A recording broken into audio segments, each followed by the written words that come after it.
Yoon si dabarsuu baadhe maal fedde? Maaltu sin kolfisiisa? Warra gatii qabu. Deeman masi.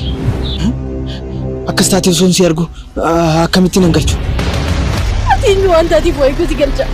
Moo akkanii guduuf si qacaran? Dooktar Eebbaan jedhama. Garuu immoo dhugaa isaaniiti bara. Gufuun sun namoota baay'ee abjuu isaanii irraa sakaaleera bara.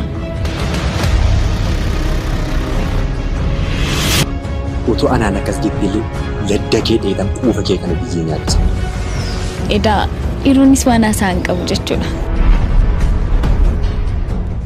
Yookaan immoo gammee harka kee keessa galfachuudhaaf ragaa wayii waan harka kee irraa qabu fakkaatan irra kee.